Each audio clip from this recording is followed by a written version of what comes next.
Okay, let's unpack this. The news has been buzzing, hasn't it? Reports of Israeli strikes, but way beyond Gaza. We're talking Doha, Qatar, and then these intensified actions in Yemen. Now, these aren't just random events, it feels like. They seem to represent a role in pretty significant strategic shift, or maybe an evolution.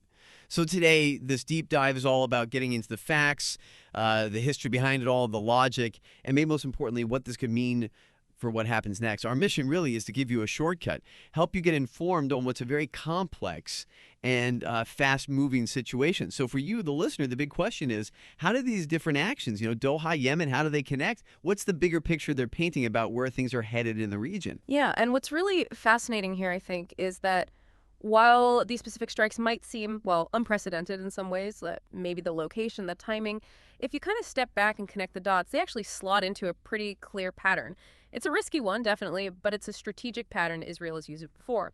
The core idea, really, is this isn't just isolated stuff. It's part of this long-standing doctrine they have, sometimes called the campaign between wars. It's not about winning one big war. It's more like this ongoing preemptive effort to wear down what they call the axis of resistance over time. So to get at that pattern you mentioned and what it reveals about managing security, yeah, we need to take a bit of a journey. We'll start with the immediate facts, what just happened, then look back at the history, the precedents, and the strategic thinking behind it. And then, yeah, we'll turn to what could be next. Potential targets, the things holding them back, maybe, and, the different ways this could all play out. Okay, let's do that. Let's start with the concrete stuff. What actually happened?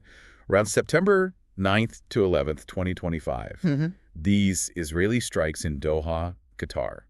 What do the reports say? Targeted a delegation apparently tied to Hamas negotiations. That's right. Reports indicate several lower-ranked Hamas members were killed. The intended targets, it seems, might have been more senior leaders. And the reaction? Pretty swift, pretty broad international criticism, right? UN Security Council even weighed in. Exactly. And that's because, well, Qatar isn't just any country. It's a sovereign Gulf state, plays a key role as a mediator, hosts all sorts of diplomatic actors. Hitting targets, there is politically charged. Very sensitive. Okay, and then almost at the same time, things heated up in Yemen. Yep. Intensified airstrikes on Houthi areas, places like Sana'a, Al-Jaf, Hodeidah. Yes, around the same few days.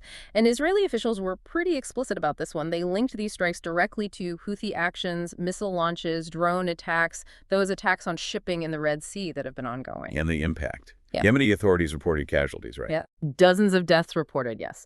So you have these two distinct actions happening almost simultaneously. One hits the sort of political, maybe operational, Hamas-linked node overseas. The other targets Houthi infrastructure on the ground in Yemen. And together, there may be the clearest public examples we've seen recently of Israel striking way beyond Gaza. But in direct response to threats, they link back to that conflict. Right. So the question becomes, why now? And why these specific targets? What we're seeing, I think, is a really clear demonstration of Israel's willingness and capability to extend its reach far beyond the immediate fight. That Doha strike, I mean, despite all the political sensitivity hitting the capital of a partner in mediation, it signals they're willing to violate what used to be seen as safe havens for leaders of these groups. It's a bold move, an audacious one, you could say. And the Yemen strikes. More straightforward. Yeah. More direct, perhaps. A kinetic response to very tangible threats. Threats to global shipping, threats occasionally to Israeli territory itself. So it's sending a very clear signal about how far their operational reach now extends. It kind of confirms the escalatory logic that's been part of their strategy for a while. Yeah, that Doha strike especially felt different. The diplomatic fallout seemed significant, but stepping back, how much of this is really new? I mean, hasn't Israel operated beyond its borders like this before? Maybe the targets change, but the idea isn't totally novel, is it? No, you're absolutely right. It's not novel at all. While Doha felt unusual, like you said, because of the political sensitivity, the underlying logic, that's deeply embedded in Israeli military thinking. It goes back decades, really since the early 2000s, maybe even before. Their strategy is focused on preemptively degrading threats, especially from Iran and this network, the axis of resistance, Hezbollah, Hamas, Houthis, various militias in Iraq and Syria, groups Tehran supports to pressure Israel indirectly. And this preemptive idea goes way back. Oh, yeah. Think about the Osirak reactor strike in Iraq back in '81, or the Al-Kibar site in Syria in 2007, targeting potential existential threats before they could, fully emerge. After 2003, Tehran really doubled down on building up these proxy groups. It created this really complex threat environment for Israel.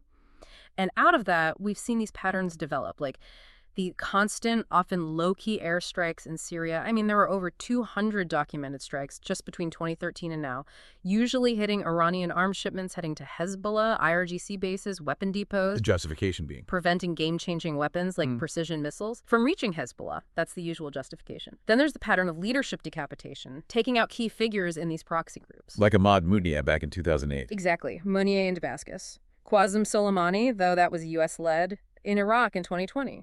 More recently, those pager explosions in Lebanon, July 2024, hitting dozens of Hezbollah guys.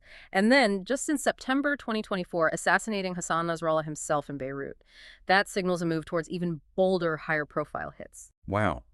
And our sources suggest that if Israel feels these proxies are weakened enough, they might even escalate directly against Iran. That's the next step in the logic, apparently. By June 2025, the thinking goes, proxies were degraded enough that Israel launched Operation Rising Lion, actual airstrikes on Iranian soil, nuclear sites like Natanz and Fordow, IRGC headquarters, oil facilities. Breaking that proxy-only taboo. Precisely. A very direct message. It all fits into this campaign between wars idea, short, sharp strikes. Maintain deterrence, degrade capabilities, but avoid a full-blown invasion if possible. Oftentimes, to exploit moments when the proxies seem vulnerable or when international attention is maybe elsewhere. Does it work? Well, the metrics suggest some success, like Houthi missile launches dropping significantly, maybe 70% after those 2024 strikes, but the cost is often escalation, like Iran's big missile barrage against Israel in April 2024. It's a very, very fine line they're walking. Okay, so stepping back from the history for a moment, what are the main reasons? All right. The core strategic aims. Why is Israel willing to take these risks, striking so far out? What's the why? Fundamentally, you can boil it down to about four main goals, strategic aims. First, decapitation and disruption. Hitting the leaders, the money guys, the planners, trying to break their command structure, mess up their coordination. The Doha strike seems like a clear example of that. Okay, number one. Second, supply chain interdiction. This is about hitting weapon storage, transfer points, maybe even production facilities, anything that helps them carry out future attacks. That's the pattern we see a lot in Syria and Iraq. Correct. Makes sense. Third, maritime security. Basically taking out or degrading the bases and infrastructure used for attacks on ships. That directly tackles the Houthi problem in the Red Sea, protects trade, eases economic pressure. And the last one.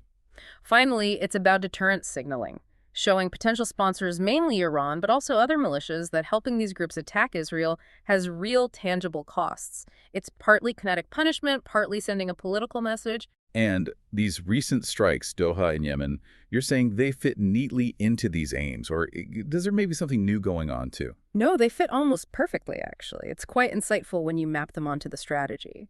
That September 9th Doha strike, hitting Hamas's political people, and the September 10th Yemen strikes on Houthi sites, they align really well with this post-June 2025 phase. Remember, Operation Rising Lion had already, supposedly, set back Iran's nuclear program and weakened proxies. So now Israel seems to be accelerating what some call a mowing the grass approach. Mowing the grass. Yeah, it's a metaphor for periodically degrading an adversary's capabilities so they can't easily recover or rebuild, hitting remaining leadership nodes, command centers, logistics. The idea is to prevent them from reconstituting, from launching more attacks. It's about controlling the tempo, really. Okay, so if this is the strategy, and we see the historical pattern, where might Israel strike next? Based on the analysis, what are the most plausible targets we should be watching? Well, the sources we looked at offer a pretty interesting ranked assessment. It goes from things considered highly likely down to stuff that's possible, but maybe only under really extreme circumstances. So in the high likelihood category, two main areas pop up. First, Iran-linked military spots and weapon caches in Syria and western Iraq. Why there specifically? Because Israel has been hitting these for years, trying to stop missiles and rockets getting to Hezbollah and others, it's familiar ground for them, operationally speaking.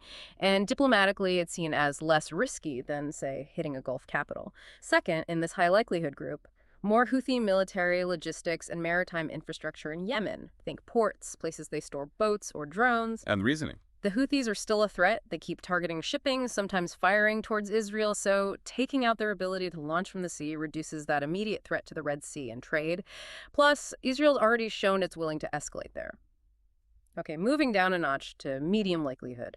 Third on the list, Hezbollah infrastructure inside Lebanon. Weapon depots, maybe launch bunkers, command centers. That feels like a bigger step. It is, but Hezbollah is still Iran's most capable proxy. If the fighting across the border flares up significantly, Israel's history shows they often hit hard inside Lebanon to degrade Hezbollah's abilities before things get even worse. And after hitting targets in Qatar and Yemen, maybe they feel emboldened to go after remaining Hezbollah leaders like Naim Qassem to further disrupt them. The sources put the chance of this as high, actually, around 80%. Wow, 80%. Okay. What else is medium likely? Fourth, selective strikes on Iran-linked groups in Iraq, specifically militias known to have launched attacks. Certain Iraqi PMF groups have hit U.S. and Israeli interests with drones many times. Israel has used drones for precision strikes there before. If these groups start actively helping the Houthis, for instance, you might expect Israel to target sites belonging to groups like Kataib Hezbollah. Probability here is rated medium, maybe 50%. And then we get to the lower probability, but possible under extreme pressure category. Fifth, targets inside Iran itself, limited, very selective strikes, or perhaps hitting targets in other Gulf capitals, but only if there's solid intelligence of an imminent major threat originating there. That sounds like massive escalation. Huge escalation, huge geopolitical cost. It really only becomes plausible, according to the analysis, if Israel feels a catastrophic attack is about to happen and deterrence has totally failed. The Doha strikes showed political red lines can shift, but hitting Iran directly or another Gulf capital, that's still a very high-risk gamble. Probability for Iran strikes is put at medium-ish, maybe 40%. And finally, way down in the unlikely, more speculative end.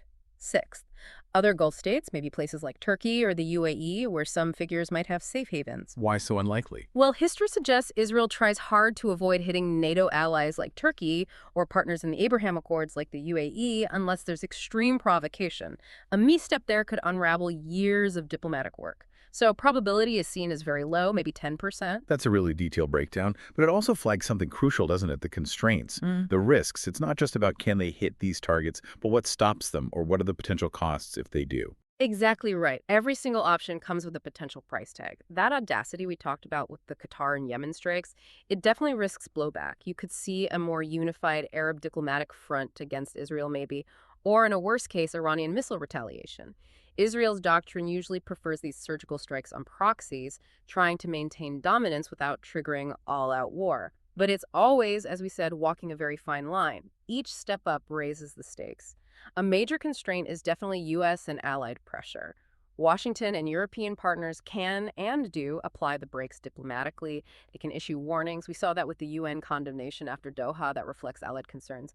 And then there's the constant looming risk of a full regional war. Hitting Hezbollah hard, or especially Iran directly, could absolutely spiral into a massive conflict on multiple fronts. Israel has to weigh any military gain against that kind of existential threat. You also have the legal and diplomatic costs. Striking inside third countries, especially capitals, creates severe diplomatic fallout. It could undermine political goals, especially with a country like Qatar that plays such a key role in mediation efforts. And intelligence has to be perfect, right? Well, ideally, that's the final constraint. Intelligence fidelity and collateral risk. These foreign strikes depend heavily on getting the intelligence right. Mistakes happen.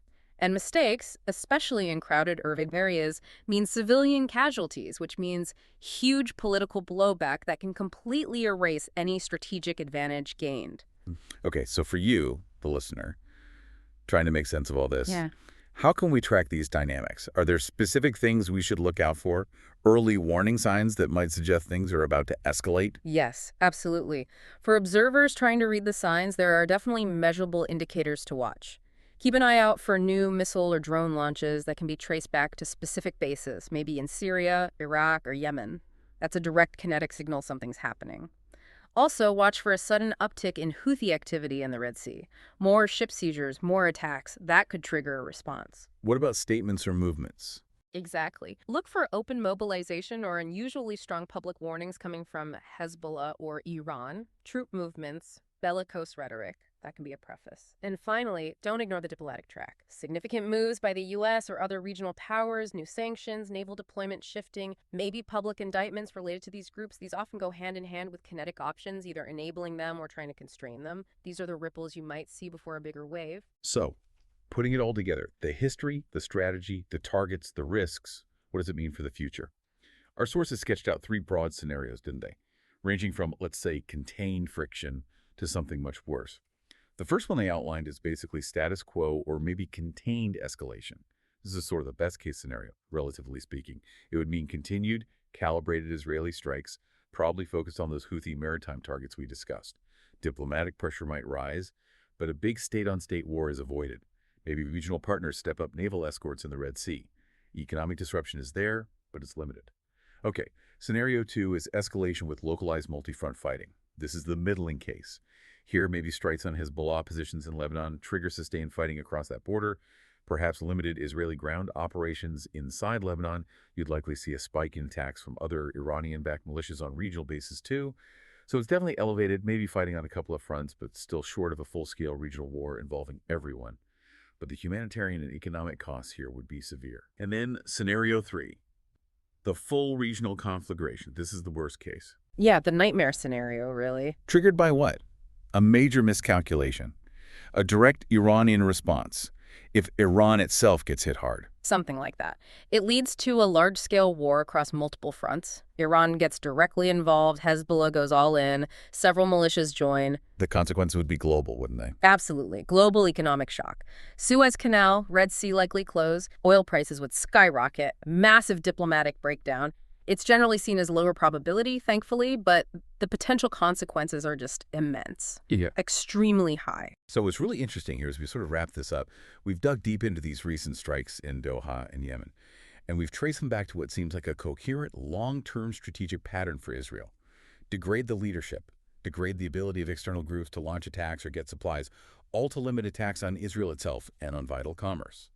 The most likely next steps, based on the analysis, probably more focus on Iran-linked assets in Syria and Iraq, and more pressure on the Houthis in Yemen, with Hezbollah and Lebanon being a very plausible next flashpoint if things heat up there. But, as we've really stressed, every step up that ladder hitting more sensitive targets carries much, much higher risks, diplomatically and militarily. Yeah, and if you connect it all back to that bigger picture, it becomes clearer that this isn't really about conquering territory. It's a strategy of attrition, and there's data apparently going back decades suggesting these kinds of strikes are often successful, maybe 90% success rate in degrading capabilities without necessarily starting those full-scale wars, though the risk is always there. It's a calculated strategy, but as we've said, a dangerous one. A long game. Which I think leaves an important question for you, the listener, to think about. As you watch these incredibly complex events unfold, how do you personally distinguish between calculated strategy, the patterns, the logic we've tried to outline today, and just the unpredictable, sometimes chaotic ripples that happen in geopolitics? What specific signs or indicators will you be watching most closely to try and understand where things are really heading beyond just the noise of the daily headlines? Subscribe for more